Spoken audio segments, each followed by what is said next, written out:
Dear students, in this class we will discuss kinds of companies ಅಥವಾ ಕಂಪನಿಯ ವಿಧಗಳು ಅಂತ ಹೇಳ್ತೀವಿ. The kinds of companies can be broadly categorised into different categories.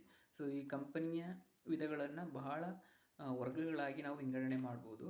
So ಅದರಲ್ಲಿ ನಾನು ಬಹಳ ಮುಖ್ಯವಾಗಿರುವಂತಕ್ಕಂಥ ಕೆಲವೊಂದು ಕಂಪನಿಯ ವಿಧಗಳನ್ನು ತೆಗೆದುಕೊಂಡಿದ್ದೀನಿ.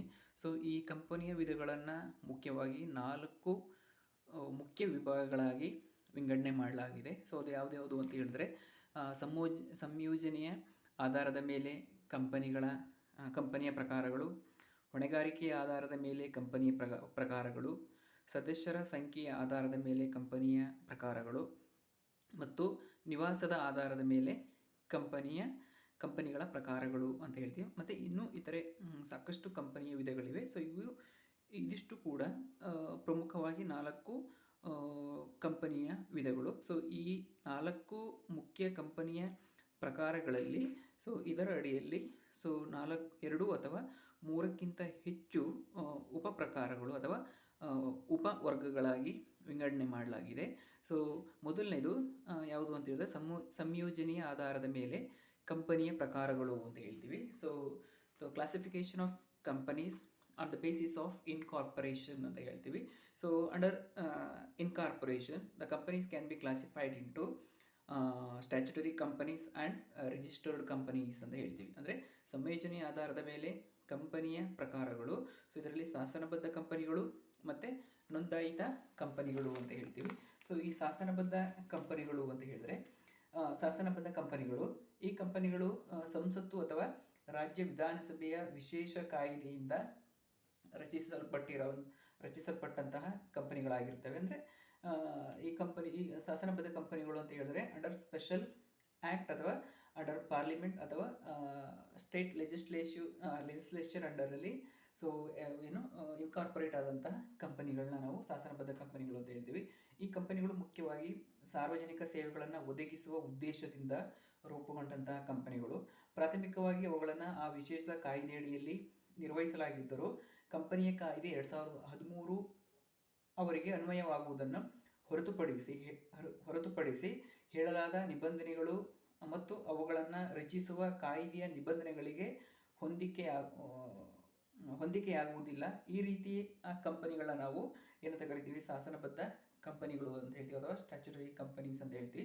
So examples for statutory companies, examples ಉದಾಹರಣೆಗೆ Reserve Bank of India, Life Insurance Corporation of India etcetera. So ಇಂತಹ ಕಂಪನಿಗಳನ್ನ ನಾವು ಏನಂತ ಕರಿತೀವಿ, ಶಾಸನಬದ್ಧ ಕಂಪನಿಗಳು ಅಂತ ಹೇಳ್ತೀವಿ. ಅಂದರೆ ಇವು ಒಂದು ವಿಶೇಷ ಕಾಯ್ದೆಯಡಿಯಲ್ಲಿ ಸಂಸತ್ತಿನ ಅಥವಾ ರಾಜ್ಯ ವಿಧಾನಸಭೆಯ ವಿಶೇಷ ಕಾಯ್ದೆಯಡಿಯಲ್ಲಿ ರಚಿಸಲ್ಪಟ್ಟಂತಹ ಕಂಪನಿಗಳನ್ನ ನಾವು ಶಾಸನಬದ್ಧ ಕಂಪನಿಗಳು ಅಂತ ಹೇಳಿ. ಅಂದರೆ ಶಾಸನಬದ್ಧವಾಗಿ ಕಾರ್ಯರೂಪಕ್ಕೆ ಬಂದಂತಹ ಕಂಪನಿಗಳನ್ನು, ವಿಶೇಷ ಕಾಯ್ದೆಯಡಿಯಲ್ಲಿ ಕಾರ್ಯರೂಪಕ್ಕೆ ಬಂದಂತಹ ಕಂಪನಿಗಳನ್ನ ನಾವು ಏನಂತ ಕರಿತೀವಿ, ಶಾಸನಬದ್ಧ ಕಂಪನಿಗಳು ಅಂತ ಹೇಳ್ತೀವಿ. ಈ ಕಂಪನಿಗಳು ಮುಖ್ಯವಾಗಿ ಸಾರ್ವಜನಿಕ ಸೇವೆಗಳನ್ನು ಒದಗಿಸುವುದಕ್ಕೋಸ್ಕರನೇ ರಚಿತವಾದಂತಹ ಕಂಪನಿಗಳನ್ನ ನಾವೇನಂತ ಕರಿತೀವಿ, ಈ ಶಾಸನಬದ್ಧ ಕಂಪನಿಗಳು ಅಂತ ಹೇಳ್ತೀವಿ. ಸೊ ಉದಾಹರಣೆಗೆ RBI, LIC ಇವೆಲ್ಲವೂ ಕೂಡ ಸಾರ್ವಜನಿಕ ಸೇವೆಯನ್ನು ಒದಗಿಸುವ ದೃಷ್ಟಿಯಿಂದ ರಚಿಸಲ್ಪಟ್ಟಂತಹ ಕಂಪನಿಗಳು. ಇವೆಲ್ಲವೂ ಕೂಡ ಒಂದು ವಿಶೇಷ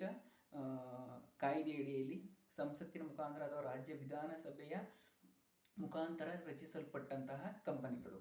ಗೊತ್ತಾಗ್ತಿದೆಯಾ? ಸೊ ಎರಡನೇದು ಸಂಯೋಜನೆ ಆಧಾರದ ಮೇಲೆ ಎರಡನೆಯ ಪ್ರಕಾರ ಯಾವುದು ಅಂತ ಹೇಳಿದ್ರೆ, ಸೊ ನೋಂದಾಯಿತ ಕಂಪನಿಗಳು ಅಂತ ಹೇಳ್ತೀವಿ ಅಥವಾ ರಿಜಿಸ್ಟರ್ಡ್ ಕಂಪನೀಸ್ ಅಂತ ಹೇಳ್ತೀವಿ.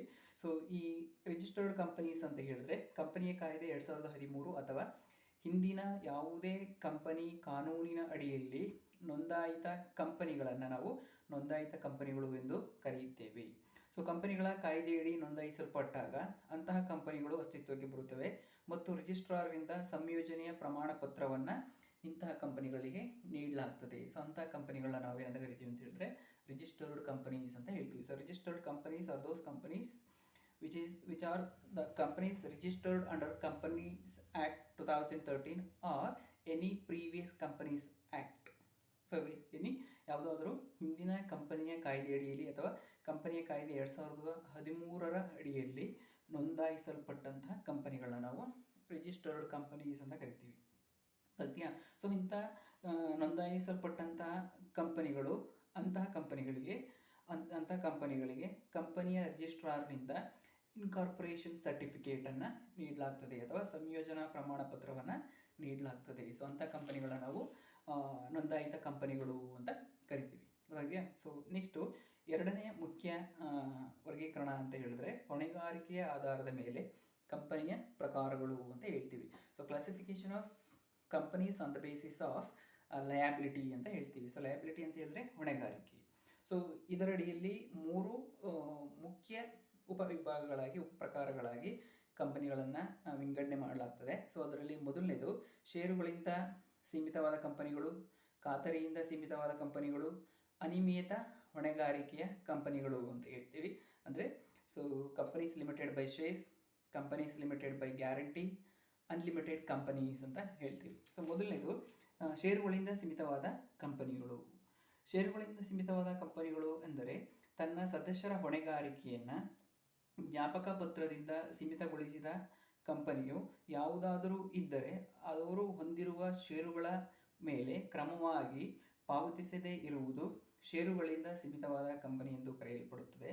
ಕಂಪನಿಯ ಅಸ್ತಿತ್ವದ ಸಮಯದಲ್ಲಿ ಮತ್ತು ಅಂಕುಡೊಂಕಾದ ಸಮಯದಲ್ಲಿ ಹೊಣೆಗಾರಿಕೆಯನ್ನು ಜಾರಿಗೊಳಿಸಬಹುದು ಅಂತ ಹೇಳ್ತೀವಿ. ಸೊ ಇಲ್ಲಿ ಕಂಪನೀಸ್ ಲಿಮಿಟೆಡ್ ಬೈ ಶೇರ್ಸ್ ಅಂತ ಹೇಳಿದ್ರೆ the liabilities of the members is limited to up to the shareholdings. ಅಂದರೆ ಈ ಷೇರುಗಳಿಂದ ಸೀಮಿತವಾದ ಕಂಪನಿಗಳು ಅಂತಂದರೆ ಸದಸ್ಯರು ಹೊಣೆಗಾರಿಕೆಯನ್ನು ಜ್ಞಾಪಕ ಪತ್ರದಿಂದ ಸೀಮಿತಗೊಳಿಸಿ ಕಂಪನಿಯು ಯಾವುದಾದರೂ ಇದ್ದರೆ ಅವರು ಹೊಂದಿರುವ ಷೇರುಗಳ ಮೇಲೆ ಕ್ರಮವಾಗಿ ಪಾವತಿಸದೇ ಇರುವುದನ್ನು, ಅಂದರೆ ಈಗ ಶೇರ್ಸನ್ನು ಪರ್ಚೇಸ್ ಮಾಡಿರ್ತಾರೆ, ಸೊ ಒಂದಷ್ಟು ಮನಿನ ಪೇ ಮಾಡಿರ್ತಾರೆ, ಸೊ ಇನ್ನೊಂದು ಉಳಿದಷ್ಟು ಹಣವನ್ನು ಷೇರುಗಳ ಮೇಲಿನ ಹಣವನ್ನು ಪಾವತಿಸಬೇಕಾಗ್ತದೆ. ಸೊ ಅಂತಹ ಸಂದರ್ಭದಲ್ಲಿ ಪಾವತಿಸದೇ ಇರುವುದು ಷೇರುಗಳಿಂದ ಸೀಮಿತವಾದ ಕಂಪನಿ ಎಂದು ಕರೆಯಲ್ಪಡುತ್ತದೆ. ಸೊ ಇಂತಹ ಕಂಪನಿಯ ಅಸ್ತಿತ್ವದ ಸಮಯದಲ್ಲಿ ಮತ್ತು ಅಂಕುಡೊಂಕಾದ ಸಮಯದಲ್ಲಿ ಹೊಣೆಗಾರಿಕೆಯನ್ನು ಕಂಪನಿ ಏನು ಮಾಡುತ್ತೆ, ಜಾರಿಗೊಳಿಸ್ತದೆ. ಅಂದರೆ ನೀವು ಇನ್ನಷ್ಟು ನಿಮ್ಮ ಷೇರಿನ ಮೇಲಿನ ಹಣವನ್ನು ಪಾವತಿ ಮಾಡಬೇಕು. ಸೊ ಅವನ್ನು ನೀವು ಪಾವತಿಸಲೇಬೇಕು. ಅಂದರೆ ಕಂಪನಿ ಯಾವಾಗಲೂ ಸೊ ಏನಾದರೂ ಲಾಸಲ್ಲಿದ್ದಂಥ ಸಂದರ್ಭದಲ್ಲಿ, ಯಾವುದಾದ್ರೂ ಸಮಯದಲ್ಲಿ ಕಂಪನಿ ಕೇಳಿದಂಥ ಸಂದರ್ಭದಲ್ಲಿ ಅವ್ರು ಏನು ಮಾಡಬೇಕಾಗ್ತದೆ, ಅವ್ರದ್ದು ಲಯಬಿಲಿಟಿ ಅವ್ರ ಶೇರ್ಸ್ ಮೇಲೆ ಡಿಪೆಂಡ್ ಆಗಿರ್ತದೆ, ಶೇರ್ ವ್ಯಾಲ್ಯೂ ಮೇಲೆ ಡಿಪೆಂಡ್ ಆಗಿರ್ತದೆ. ಸೊ ಒಂದಷ್ಟು ಹಣವನ್ನು ಕೊಟ್ಟಿರ್ತಾರೆ, ಸೊ ಬಾಕಿ ಉಳಿದಂಥ ಹಣವನ್ನು ಪಾವತಿಸಿ ಅಂತ ಹೇಳಿದಾಗ ಆ ಕಂಪನಿಯ ಸದಸ್ಯರು ಸೊ ಅವ್ರೇನು ಮಾಡಬೇಕು, ಪಾವತಿಸಬೇಕಾಗ್ತದೆ. ಸೊ ಇದನ್ನು ನಾವು ಷೇರುಗಳಿಂದ ಸೀಮಿತವಾದ ಕಂಪನಿಗಳು ಅಂತ ಹೇಳ್ತೀವಿ. Second one companies limited by guarantee ಅಂತ ಹೇಳ್ತೀವಿ. ಗೊತ್ತಿದೆಯಾ?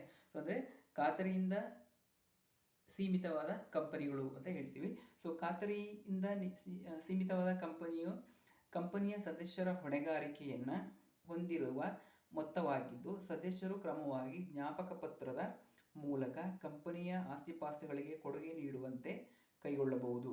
ಅಂತಹ ಕಂಪನಿಗಳ ಸಂದರ್ಭದಲ್ಲಿ ಅದರ ಸದಸ್ಯರ ಹೊಣೆಗಾರಿಕೆಯು ಅವರ ಕೈಗೊಂಡ ಖಾತ್ರಿ ಪ್ರಮಾಣಕ್ಕೆ ಸೀಮಿತವಾಗಿರುತ್ತದೆ ಅಂತ ಹೇಳ್ತೀವಿ. ಸೊ ಇಲ್ಲಿ ಏನು ಅಂತ ಹೇಳಿದ್ರೆ certain members are guaranteed to pay certain amount of money towards the companies ಅಂತ ಹೇಳ್ತಾರೆ. ಸೊ ಇಲ್ಲಿ ಅಂದರೆ ಇಷ್ಟು ಹಣವನ್ನು ನಾನು ಕಂಪನಿಗಳ ಆಸ್ತಿಪಾಸ್ತಿಗಳಿಗೆ ಕೊಡ್ತೀನಿ, ಅಂದರೆ ಕಂಪನಿ ಸಾಲದ ಸುಳಿಯಲ್ಲಿ ಸಿಕ್ಕಾಕೊಂಡಂಥ ಸಮಯದಲ್ಲಿ ಸೊ ನಾನಿಷ್ಟು ಹಣವನ್ನು ಕಂಪನಿಗೆ ಕೊಡ್ತೀನಿ ಅಂತ ಹೇಳಿ ಗ್ಯಾರಂಟಿ ಮಾಡ್ತಾರೆ, ಸೊ ಖಾತ್ರಿ ಪಡಿಸ್ತಾರೆ. ಸೊ ಅಂಥ ಹೊಣೆಗಾರಿಕೆಯನ್ನು ಖಾತರಿಯಿಂದ ಸೀಮಿತವಾದ ಕಂಪನಿಗಳು ಅಂತ ಕರಿತೀವಿ. ಸೊ ಇಲ್ಲಿ ಕಂಪನಿ ಮೆಂಬರ್ಸ್ ಸೊ ಅವ್ರು ಏನು ಮಾಡ್ತಾರೆ, ಸೊ ಖಾತರಿಯಿಂದ ಸೀಮಿತವಾದ ಕಂಪನಿಯ ಸದಸ್ಯರ ಹೊಣೆಗಾರಿಕೆಯನ್ನು ಹೊಂದಿರುವ ಮೊತ್ತವಾಗಿ, ಅಂದರೆ ಇಂದಷ್ಟು ಹಣವನ್ನು ನಾನು ಕೊಡ್ತೀನಿ ಅಂತ ಹೇಳಿ ಖಾತರಿ ಪಡಿಸ್ತಾರೆ, ಗ್ಯಾರಂಟಿ ಮಾಡ್ತಾರೆ.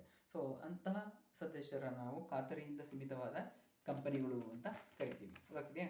ಸೊ ಖಾತರಿಯಿಂದ ಸೀಮಿತವಾದ ಕಂಪನಿಯ ಸದಸ್ಯರ ಹೊಣೆಗಾರಿಕೆಯನ್ನು ಹೊಂದಿರುವ ಮೊತ್ತವಾಗಿದ್ದು ಸದಸ್ಯರು ಕ್ರಮವಾಗಿ ಜ್ಞಾಪಕ ಪತ್ರದ ಮೂಲಕ ಕಂಪನಿಯ ಆಸ್ತಿಪಾಸ್ತಿಗಳಿಗೆ ಕೊಡುಗೆ ನೀಡುವಂತೆ ಕೈಗೊಳ್ಳಬಹುದು. ಅಂತಹ ಕಂಪನಿಗಳ ಸಂದರ್ಭದಲ್ಲಿ ಅದರ ಸದಸ್ಯರ ಹೊಣೆಗಾರಿಕೆಯು ಅವರು ಕೈಗೊಂಡಂತಕ್ಕಂತಹ ಖಾತ್ರಿಯ ಹಣದ ಪ್ರಮಾಣಕ್ಕೆ, ಅಂದರೆ ಅವರು ಖಾತ್ರಿಪಡಿಸ್ತಾರೆ ನಾನಿಷ್ಟು ಹಣವನ್ನು ಕೊಡ್ತೇನೆ ಅಂತ ಹೇಳಿ ಪ್ರಮಾಣಕ್ಕೆ ಅದು ಸೀಮಿತವಾಗಿರ್ತದೆ. ಸೊ ಅದನ್ನು ಮೀರಿ ನಾವು ಜಾಸ್ತಿ ಹಣವನ್ನು ಕೇಳುವಂತಿಲ್ಲ. ಸೊ ಕಂಪನಿ ಸಾಲ ಸುಳಿಯಲ್ಲಿ ಸಿಕ್ಕಾಕೊಂಡಂಥ ಸಂದರ್ಭದಲ್ಲಿ ಸೊ ಕಂಪನಿಗೆ ನಾನು ಒಂದು 5 ಲಕ್ಷ ಹಣವನ್ನು ಕೊಡ್ತೀನಿ ಅಂತ ಹೇಳಿ ಗ್ಯಾರಂಟಿ ಮಾಡಿರ್ತಾರೆ. So based on that the company will ask them to pay the certain ಏನು ಗ್ಯಾರಂಟೀಡ್ ಅಮೌಂಟನ್ನು ಕೊಡಿ ಅಂತ ಹೇಳಿ ಕೇಳ್ಕೊಳ್ಳುವಂತಕ್ಕಂಥದ್ದು. ಅದನ್ನು ನಾವು ಖಾತರಿಯಿಂದ ಸೀಮಿತವಾದ ಕಂಪನಿಗಳು ಅಂತ ಹೇಳ್ತೀವಿ. ಕೊನೆಯದು ಅನಿಯಮಿತ ಹೊಣೆಗಾರಿಕೆ ಕಂಪನಿಗಳು ಅಂತ ಹೇಳ್ತೀವಿ. ಕಂಪನಿ ಅನ್ಲಿಮಿಟೆಡ್ ಕಂಪನೀಸ್ ಅಂತ ಹೇಳ್ತೀವಿ. ಅನಿಯಮಿತ ಹೊಣೆಗಾರಿಕೆ ಕಂಪನಿಗಳು ಅಂದರೆ ಅನ್ಲಿಮಿಟೆಡ್ ಕಂಪನೀಸ್. ಇಲ್ಲಿ the liability of the members is unlimited. ಅದಕ್ಕೆ ಯಾವುದು ಹೊಣೆಗಾರಿಕೆ ಏನಾಗಿರುತ್ತೆ, ಅನಿಯಮಿತವಾಗಿರುತ್ತದೆ, ಯಾವುದೇ ನಿಯಮಿತ ಇರುವುದಿಲ್ಲ. There is no limit to their liability. ಕಂಪನಿಯು ತನ್ನ ಸದಸ್ಯರ ಹೊಣೆಗಾರಿಕೆ ಮೇಲೆ ಮಿತಿಯನ್ನು ಹೊಂದಿರದ ಅನಿಯಮಿತ ಕಂಪನಿ ಎಂದು ಕರೆಯುತ್ತೇವೆ. ಇಲ್ಲಿ ಸದಸ್ಯರ ಹೊಣೆಗಾರಿಕೆ ಮೇಲೆ ಯಾವುದೇ ರೀತಿಯ ಮಿತಿ ಇರೋದಿಲ್ಲ. ಕಂಪನಿಯ ಸದಸ್ಯರು ತಮ್ಮ ಸಾಲಗಳಿಗೆ ಕಂಪನಿಯಲ್ಲಿನ ತಮ್ಮ ಹಿತಾಸಕ್ತಿಗೆ ಅನುಗುಣವಾಗಿ ಜವಾಬ್ದಾರರಾಗಿರುತ್ತಾರೆ ಮತ್ತು ಅವರ ಹೊಣೆಗಾರಿಕೆಯು ಅನಿಯಮಿತವಾಗಿರುತ್ತದೆ. ಅದಕ್ಕೆ ಇಲ್ಲಿ ತಮ್ಮ ಸಾಲಗಳಿಗೆ ಅವರೇನಾಗಿರ್ತಾರೆ, ಕಂಪನಿಯಲ್ಲಿನ ತಮ್ಮ ಹಿತಾಸಕ್ತಿಗೆ ಅನುಗುಣವಾಗಿ ಜವಾಬ್ದಾರರಾಗಿರ್ತಾರೆ. ಅವರ ಮತ್ತು ಕಂಪನಿ ಹಿತಾಸಕ್ತಿಗೆ ಅನುಗುಣವಾಗಿ ಅವರು ಜವಾಬ್ದಾರರಾಗಿರ್ತಾರೆ. ಇಲ್ಲಿ ಯಾವುದೇ ಸದಸ್ಯರಿಗೆ ಯಾವುದೇ ಅಂದರೆ ಈ ಒಂದು ಅನಿಯಮಿತ ಹೊಣೆಗಾರಿಕೆಯ ಕಂಪನಿಗಳಲ್ಲಿ ಕಂಪನಿಯ ಯಾವುದೇ ಸದಸ್ಯರ ಹೊಣೆಗಾರಿಕೆಗೆ ಮಿತಿ ಇರುವುದಿಲ್ಲ. ಅವರು ಹೊಣೆಗಾರಿಕೆ ಏನಾಗಿರುತ್ತದೆ ಅಂದರೆ ಇಲ್ಲಿ ಅನಿಯಮಿತವಾಗಿರುತ್ತದೆ. ಅವರ ಮತ್ತು ಕಂಪನಿಯಲ್ಲಿನ ಹಿತಾಸಕ್ತಿಗೆ ಅನುಗುಣವಾಗಿ ಅವರು ಕಂಪನಿಗೆ ಜವಾಬ್ದಾರರಾಗಿರ್ತಾರೆ. ಅದರ ಆಧಾರದ ಮೇಲೆ ತಮ್ಮ ಹೊಣೆಗಾರಿಕೆ ಏನಾಗಿರ್ತದೆ, ಅನಿಯಮಿತವಾಗಿರುತ್ತದೆ. The liability of the members is unlimited ಅಂತ ಹೇಳ್ತೀವಿ. ಅವರನ್ನು ನಾವು ಅನಿಯಮಿತ ಹೊಣೆಗಾರಿಕೆಯ ಕಂಪನಿಗಳು ಅಂತ ಹೇಳ್ತೀವಿ. ಗೊತ್ತಾಗ್ತಿದೆಯಾ? ಎರಡನೇ ಮುಖ್ಯ ವಿಭಾಗ ಹೊಣೆಗಾರಿಕೆಯ ಆಧಾರದ ಮೇಲೆ ಕಂಪನಿಯ ಪ್ರಕಾರಗಳು. ಅದರಲ್ಲಿ ಷೇರುಗಳಿಂದ ಸೀಮಿತವಾದ ಕಂಪನಿಗಳು, ಖಾತರಿಯಿಂದ ಸೀಮಿತವಾದ ಕಂಪನಿಗಳು, ಅನಿಯಮಿತ ಹೊಣೆಗಾರಿಕೆಯ ಕಂಪನಿಗಳು. ನೆಕ್ಸ್ಟ್ ಮೂರನೇದು ಸದಸ್ಯರ ಸಂಖ್ಯೆಯ ಆಧಾರದ ಮೇಲೆ ಕಂಪನಿಗಳ ಪ್ರಕಾರಗಳು ಅಂತ ಹೇಳ್ತೀವಿ. Classification of companies on the basis of membership ಅಥವಾ ಮೆಂಬರ್ಸ್ ಅಂತ ಹೇಳ್ತೀವಿ. ಅಂದರೆ ಸದಸ್ಯರ ಸಂಖ್ಯೆಯ ಆಧಾರದ ಮೇಲೆ ಕಂಪನಿಗಳ ಪ್ರಕಾರಗಳು ಅಂತ ಹೇಳ್ತೀವಿ. ಇದರ ಅಡಿಯಲ್ಲಿ ಎರಡು ಮುಖ್ಯ ಉಪವಿಭಾಗಗಳಾಗಿ ವಿಂಗಡಣೆ ಮಾಡಲಾಗಿದೆ. ಒಂದು ಸಾರ್ವಜನಿಕ ಕಂಪನಿಗಳು ಅಥವಾ ಪಬ್ಲಿಕ್ ಕಂಪನೀಸ್, ಮತ್ತು ಎರಡನೇದು ಖಾಸಗಿ ಕಂಪನಿಗಳು ಅಥವಾ ಪ್ರೈವೇಟ್ ಕಂಪನೀಸ್ ಅಂತ ಹೇಳ್ತೀವಿ. ಗೊತ್ತಾಗ್ತದೆ? ಸಾರ್ವಜನಿಕ ಕಂಪನಿಗಳು ಅಂತ ಹೇಳಿದ್ರೆ ಅಥವಾ ಪಬ್ಲಿಕ್ ಕಂಪನೀಸ್ ಅಂತ ಹೇಳಿದ್ರೆ, ಕಂಪನಿಗಳ ಕಾಯ್ದೆ 2013 ಸೆಕ್ಷನ್ 2 ಉಪ ಸೆಕ್ಷನ್ 21 ಅಡಿಯಲ್ಲಿ ವ್ಯಾಖ್ಯಾನಿಸಿರುವಂತೆ ಸಾರ್ವಜನಿಕ ಕಂಪನಿಗಳು ಖಾಸಗಿ ಕಂಪನಿಯಾಗಿರುವುದಿಲ್ಲ. ಕಂಪನಿಯ ಕಾಯ್ದೆ 2013 ಅಡಿಯಲ್ಲಿ ಸೆಕ್ಷನ್ 3 ಉಪ ಸೆಕ್ಷನ್ 1A ಅಡಿಯಲ್ಲಿ ಕಡ್ಡಾಯಗೊಳಿಸಿರುವಂತೆ ಸಾರ್ವಜನಿಕ ಕಂಪನಿಯನ್ನು ರಚಿಸಲು ಕನಿಷ್ಠ 7 ಸದಸ್ಯರು ಇರಬೇಕು. ಸಾರ್ವಜನಿಕ ಕಂಪನಿಗಳ ಷೇರುಗಳು ಮತ್ತು ಡಿಬೆಂಚರುಗಳನ್ನು ದೊಡ್ಡ ಪ್ರಮಾಣದಲ್ಲಿ ಸಾರ್ವಜನಿಕರಿಗೆ ವರ್ಗಾಯಿಸುವ ಹಕ್ಕಿದೆ ಎಂಬುದು ಸಾರ್ವಜನಿಕ ಕಂಪನಿಯ ಆಂತರಿಕ ಸ್ವರೂಪವಾಗಿರುತ್ತದೆ ಅಂತ ಹೇಳ್ತೀವಿ. ಅಂದರೆ ಪಬ್ಲಿಕ್ ಕಂಪನೀಸ್ ಅಂತ ಹೇಳಿದ್ರೆ ಕಂಪನಿ ಕಾಯ್ದೆ Indian companies act 2013 under section 2 subsection 71 as defined, those companies which are not private companies is called as a public companies ಅಂತ ಹೇಳ್ತಾರೆ. ಅಂದರೆ ಕಂಪನಿಗಳ ಕಾಯ್ದೆ 2013 ಪರಿಚ್ಛೇದ 2 ಪರಿಚ್ಛೇದ 71 ಅಡಿಯಲ್ಲಿ ವ್ಯಾಖ್ಯಾನಿಸಿರುವಂತೆ ಸಾರ್ವಜನಿಕ ಕಂಪನಿಗಳು ಖಾಸಗಿ ಕಂಪನಿಗಳಾಗಿರುವುದಿಲ್ಲ. ಯಾವ ಸಾರ್ವಜನಿಕ ಕಂಪನಿ ಖಾಸಗಿ ಕಂಪನಿ ಆಗಿರೋದಿಲ್ವೋ, ಪ್ರೈವೇಟ್ ಕಂಪನೀಸ್ ಆಗಿರೋದಿಲ್ವೋ, ಅಂತಹ ಕಂಪನಿಗಳನ್ನು ನಾವು ಸಾರ್ವಜನಿಕ ಕಂಪನಿಗಳು ಅಂತ ಹೇಳ್ತೀವಿ. ಗೊತ್ತಾಗ್ತಿದೆ? ಕಂಪನಿ ಕಾಯ್ದೆ 2013 ಪರಿಚ್ಛೇದ 3(1)A ಅಡಿಯಲ್ಲಿ ಕಡ್ಡಾಯಗೊಳಿಸಿರುವಂತೆ ಸಾರ್ವಜನಿಕ ಕಂಪನಿಯನ್ನು ರಚಿಸಲು ಕನಿಷ್ಠ 7 ಸದಸ್ಯರು ಇರಬೇಕು ಅಂತ ಹೇಳ್ತಾರೆ. ಅಂದರೆ ಈ ಕಂಪನಿ ಕಾಯ್ದೆ ಪ್ರಕಾರ ಒಂದು ಸಾರ್ವಜನಿಕ ಕಂಪನಿಯನ್ನು ಯಾರು ಕನಿಷ್ಠ 7 ಜನಗಳನ್ನು ಒಳಗೊಂಡು 7 ಜನ ಸದಸ್ಯರನ್ನು ಒಳಗೊಂಡು ಸ್ಥಾಪನೆ ಆಗ್ತದೋ ಅಂತಹ ಕಂಪನಿಯನ್ನು ನಾವು ಸಾರ್ವಜನಿಕ ಕಂಪನಿಗಳು ಅಂತ ಹೇಳ್ತೀವಿ. ಈ ಸಾರ್ವಜನಿಕ ಕಂಪನಿಗಳ ಶೇರ್ಸು ಮತ್ತು ಡಿಬೆಂಚರ್ಸನ್ನು ನಾವು ಅಟ್ ಲಾರ್ಜ್ ಕ್ವಾಂಟಿಟೀಸಲ್ಲಿ ಅಥವಾ ಅಟ್ ಲಾರ್ಜ್ ನಂಬರ್ಸಲ್ಲಿ ನಾವು ಸಾರ್ವಜನಿಕರಿಗೆ ಆಹ್ವಾನಿಸ್ಬೋದು. ಮತ್ತು ಈ ಷೇರುಗಳನ್ನು ಸಾರ್ವಜನಿಕರಿಗೆ ವರ್ಗಾಯಿಸುವಂತಕ್ಕಂಥ ಹಕ್ಕಿದೆ ಎಂಬುದು ಸಾರ್ವಜನಿಕ ಕಂಪನಿಯ ಆಂತರಿಕ ವಿಚಾರವಾಗಿರುತ್ತದೆ. ಇಂಥ ಕಂಪನಿಗಳನ್ನು ನಾವು ಸಾರ್ವಜನಿಕ ಕಂಪನಿಗಳು ಅಂತ ಹೇಳ್ತೀವಿ. ಎರಡನೇದು ಖಾಸಗಿ ಕಂಪನಿಗಳು ಅಥವಾ ಪ್ರೈವೇಟ್ ಕಂಪನೀಸ್ ಅಂತ ಹೇಳ್ತೀವಿ. ಈ ಕಂಪನಿಗಳು ಖಾಸಗಿ ಕಂಪನಿಗಳು ಅಂತ ಹೇಳಿದ್ರೆ ಅಥವಾ ಪ್ರೈವೇಟ್ ಕಂಪನೀಸ್ ಅಂತ ಹೇಳಿದ್ರೆ ಕಂಪನಿಯ ಕಾಯ್ದೆ 2013 ಸೆಕ್ಷನ್ 3 ಸಬ್ಸೆಕ್ಷನ್ 1B ಅಡಿಯಲ್ಲಿ ವ್ಯಾಖ್ಯಾನಿಸಲಾದ ಖಾಸಗಿ ಕಂಪನಿಗಳು ಪ್ರಕೃತಿಯಲ್ಲಿ ಬಹಳ ನಿರ್ಬಂಧಿತವಾಗಿರುತ್ತವೆ. ಅದರಲ್ಲಿ ಅದರ ಆರ್ಟಿಕಲ್ಸ್ ಆಫ್ ಅಸೋಸಿಯೇಷನಲ್ಲಿ ಷೇರುಗಳನ್ನು ವರ್ಗಾವಣೆ ಮಾಡುವ ಹಕ್ಕನ್ನು ನಿರ್ಬಂಧಿಸಲಾಗಿದೆ. ಅಂಥ ಕಂಪನಿಯಲ್ಲಿ ಸದಸ್ಯರ ಸಂಖ್ಯೆ ಗರಿಷ್ಠವಾಗಿ 200 ಆಗಿರುತ್ತದೆ. ಅಂಥ ಕಂಪನಿಗಳು ಷೇರುಗಳು ಮತ್ತು ಡಿಬೆಂಚರ್ಗಳನ್ನು ಸಾರ್ವಜನಿಕರಿಗೆ ದೊಡ್ಡ ಪ್ರಮಾಣದಲ್ಲಿ ವರ್ಗಾಯಿಸಲಾಗುವುದಿಲ್ಲ ಅಥವಾ ದೊಡ್ಡ ಪ್ರಮಾಣದಲ್ಲಿ ಲಭ್ಯವಿರುವುದಿಲ್ಲ. ಖಾಸಗಿ ಕಂಪನಿಗಳನ್ನು ಸುಲಭವಾಗಿ ಗುರುತಿಸುವುದು ಹೇಗೆಂದರೆ ಅವರ ಕಂಪನಿಯ ಹೆಸರಿನ ಜೊತೆ ಪ್ರೈವೇಟ್ ಲಿಮಿಟೆಡ್ ಎಂಬ ಪದವನ್ನು ಆ ಹೆಸರಿನೊಂದಿಗೆ ಲಗತ್ತಿಸಲಾಗಿರುತ್ತದೆ. ಸೊ ಇಂಥ ಕಂಪನಿಗಳನ್ನು ನಾವು ಪ್ರೈವೇಟ್ ಕಂಪನೀಸ್ ಅಂತ ಹೇಳ್ತೀವಿ. ಕಂಪನಿ ಕಾಯ್ದೆ 2013 ಸೆಕ್ಷನ್ ಪರಿಚ್ಛೇದ 3 ಉಪಪರಿಚ್ಛೇದ 1B ಅಡಿಯಲ್ಲಿ ವ್ಯಾಖ್ಯಾನಿಸಿರುವಂತೆ ಖಾಸಗಿ ಕಂಪನಿಗಳು ಪ್ರಕೃತಿಯಲ್ಲಿ ಬಹಳ ನಿರ್ಬಂಧಿತವಾಗಿರ್ತವೆ, ಅಂದರೆ ಬಹಳ ರೇರ್ ಆಗಿರ್ತವೆ. ಸೊ ಅದರ ಆರ್ಟಿಕಲ್ಸ್ ಆಫ್ ಅಸೋಸಿಯೇಷನಲ್ಲಿ ಷೇರುಗಳನ್ನು ವರ್ಗಾವಣೆ ಮಾಡುವ ಹಕ್ಕನ್ನು ನಿಷೇಧಿಸಲಾಗಿರ್ತದೆ.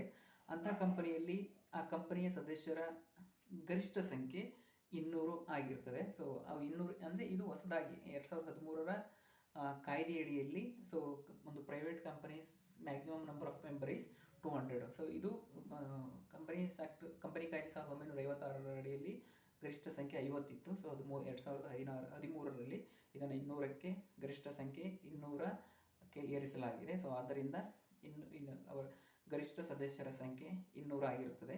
ಅಂಥ ಕಂಪನಿಗಳ ಅಂದರೆ ಖಾಸಗಿ ಕಂಪನಿಗಳ ಷೇರುಗಳು ಮತ್ತು ಡಿಬೆಂಚರ್ಗಳನ್ನು ಸಾರ್ವಜನಿಕರಿಗೆ ದೊಡ್ಡ ಪ್ರಮಾಣದಲ್ಲಿ ಆಹ್ವಾನಿಸುವುದಿಲ್ಲ. ಖಾಸಗಿ ಕಂಪನಿಗಳನ್ನು ಸುಲಭವಾಗಿ ನಾವು ಹೇಗೆ ಗುರುತಿಸಬಹುದು ಅಂತ ಹೇಳಿದ್ರೆ ಆ ಖಾಸಗಿ ಕಂಪನಿಯ ಹೆಸರಿನ ಕೊನೆಯಲ್ಲಿ ಪ್ರೈವೇಟ್ ಲಿಮಿಟೆಡ್ ಎಂಬ ಪದವನ್ನು ಲಗತ್ತಿಸಲಾಗಿರುತ್ತದೆ. ಸೊ ಪ್ರೈವೇಟ್ ಲಿಮಿಟೆಡ್ ಅಂದರೆ ಯಾವುದೋ ಒಂದು ABC ಪ್ರೈವೇಟ್ ಲಿಮಿಟೆಡ್ ಕಂಪನೀಸ್ ಅಂತ ಇರ್ತದೆ. ಹಾಗೆ ಅಂಥ ಒಂದು ಕಂಪನಿಯನ್ನು ನಾವು ಸುಲಭವಾಗಿ ಇದು ಒಂದು ಖಾಸಗಿ ಕಂಪನಿ ಅಂತ ಹೇಳಿ ಗುರುತಿಸಬಹುದು. ಇದಿಷ್ಟು ಕೂಡ ಖಾಸಗಿ ಕಂಪನಿಗಳ ಮೇಲಿನ ವಿಷಯ. ಕೊನೆಯದು ಸೊ ನಿವಾಸದ ಆಧಾರದ ಮೇಲೆ ಕಂಪನಿಗಳ ವರ್ಗೀಕರಣ ಅಂತ ಹೇಳ್ತೀವಿ ಅಥವಾ ಕಂಪನಿಗಳ ಪ್ರಕಾರಗಳು ಅಂತ ಹೇಳ್ತೀವಿ. So classification on the basis of domicile ಅಂತ ಹೇಳ್ತೀವಿ, ಅಂದರೆ ನಿವಾಸದ ಆಧಾರದ ಮೇಲೆ ಕಂಪನಿಗಳ ಪ್ರಕಾರಗಳು. ಸೊ ಅದರಲ್ಲಿ 2 ಮುಖ್ಯ ಉಪವಿಭಾಗಗಳಿವೆ. ಸೊ ಮೊದಲನೇದು ವಿದೇಶಿ ಕಂಪನಿಗಳು ಮತ್ತು ಎರಡನೇದು ಭಾರತೀಯ ಕಂಪನಿಗಳು. ಸೊ ವಿದೇಶಿ ಕಂಪನಿಗಳು ಅಂತ ಹೇಳಿದ್ರೆ ಫಾರಿನ್ ಕಂಪನೀಸ್ ಅಂತ ಹೇಳ್ತೀವಿ. ಸೊ ಭಾರತದ ಹೊರಗಡೆ ಇರುವ, ಅಂದರೆ ವಿದೇಶಿ ಕಂಪನಿಗಳು ಅಂತ ಹೇಳಿದ್ರೆ ಭಾರತದ ಹೊರಗಡೆ ಇರುವ ಆದರೆ ಭಾರತದಲ್ಲಿ ನೋಂದಾಯಿತ ಸ್ಥಳವನ್ನು ಹೊಂದಿರುವ ಕಂಪನಿಯು ಭೌತಿಕ ಅಥವಾ ಎಲೆಕ್ಟ್ರಾನಿಕ್ ವಿಳಾಸವಾಗಿರಬಹುದು ಅಥವಾ ಬಹುಶಃ ಕಂಪನಿಯ ಮಾಲೀಕತ್ವವನ್ನು ಹೊಂದಿರಬಹುದು ಅಥವಾ ಕಂಪನಿಯ ಏಜೆಂಟರುಗಳು, ಪ್ರತಿನಿಧಿಗಳು, ವ್ಯವಸ್ಥಾಪಕರ ಮೂಲಕ. ಭಾರತೀಯ ಕಂಪನಿಯ ಕಾಯ್ದೆ ಸೆಕ್ಷನ್ 2 ಸಬ್ಸೆಕ್ಷನ್ 42 ಅಡಿಯಲ್ಲಿ ವಿದೇಶಿ ಕಂಪನಿ ಎಂದು ಕರೆಯಲಾಗ್ತದೆ. ಸೊ ಅಂಥ ಕಂಪನಿಗಳನ್ನು ವಿದೇಶಿ ಕಂಪನಿಗಳು ಅಂತ ಹೇಳ್ತೀವಿ. ಸೊ ಅಂದರೆ ಈ ಕಂಪನಿಯನ್ನು ಭಾರತದ ಹೊರಗಡೆ ಸ್ಥಾಪಿಸಿ ಆದರೆ ಭಾರತದಲ್ಲಿ ನೋಂದಾಯಿತ ಸ್ಥಳವನ್ನು ಹೊಂದಿರುವ ಕಂಪನಿಯ ಭೌತಿಕ ಅಥವಾ ಎಲೆಕ್ಟ್ರಾನಿಕ್ ವಿಳಾಸವ ಮುಖಾಂತರ ಅಥವಾ ಬಹುಶಃ ಕಂಪನಿಯ ಮಾಲೀಕತ್ವವನ್ನು ಹೊಂದಿರುವ ಅಥವಾ ಕಂಪನಿಯ ಏಜೆಂಟರುಗಳ ಮುಖಾಂತರ, ಪ್ರತಿನಿಧಿಗಳ ಮುಖಾಂತರ ಅಥವಾ ವ್ಯವಸ್ಥಾಪಕರ ಮುಖಾಂತರ ಭಾರತೀಯ ಕಂಪನಿ ಕಾಯ್ದೆ ಸೆಕ್ಷನ್ 2 ಸಬ್ಸೆಕ್ಷನ್ 42 ಅಡಿಯಲ್ಲಿ ವಿದೇಶಿ ಕಂಪನಿಗಳೆಂದು ಕರೆಯುತ್ತೇವೆ.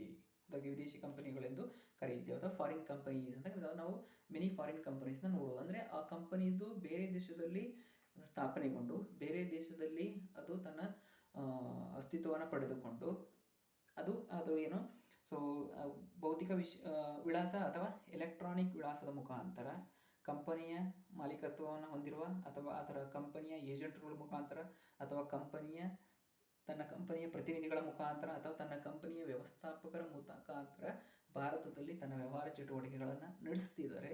ಸೊ ಅಂಥ ಕಂಪನಿಯನ್ನು ನಾವು ವಿದೇಶಿ ಕಂಪನಿ ಅಂತ ಕರಿತೀವಿ. ಹಾಗೆ ವಿದೇಶಿ ಕಂಪನಿ ಅಂತ ಹೇಳ್ತೀವಿ. ಸೊ ನಮ್ಮದು ಫಾರಿನ್ ಕಂಪನೀಸ್ ಬಗ್ಗೆ Indian companies act 2013 under section 2 subsection 42 ಅಲ್ಲಿ they prescribed the information regarding foreign companies. ಎರಡನೇದು ಭಾರತೀಯ ಕಂಪನಿಗಳು ಅಂತ ಹೇಳ್ತೀವಿ ಅಥವಾ ಇಂಡಿಯನ್ ಕಂಪನೀಸ್ ಅಂತ ಹೇಳ್ತೀವಿ.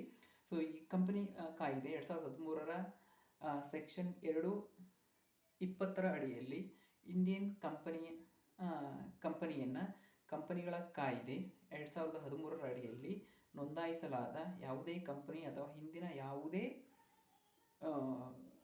ಕಾನೂನಿನ ಪ್ರಕಾರ ಭಾರತೀಯ ಕಂಪನಿ ಎಂದು ವ್ಯಾಖ್ಯಾನಿಸಲಾಗಿದೆ. ಅದಕ್ಕೆ ಸೊ ಇಂಡಿಯನ್ ಕಂಪನೀಸ್ ಅಂತ ಹೇಳಿದ್ರೆ ಕಂಪನಿಗಳ ಕಾಯ್ದೆ 2013 ಅಡಿಯಲ್ಲಿ ನೋಂದಾಯಿಸಲಾದಂತಹ ಯಾವುದೇ ಕಂಪನಿಯನ್ನು ಅಥವಾ ಹಿಂದಿನ ಯಾವುದೇ ಕಾನೂನಿನ ಪ್ರಕಾರ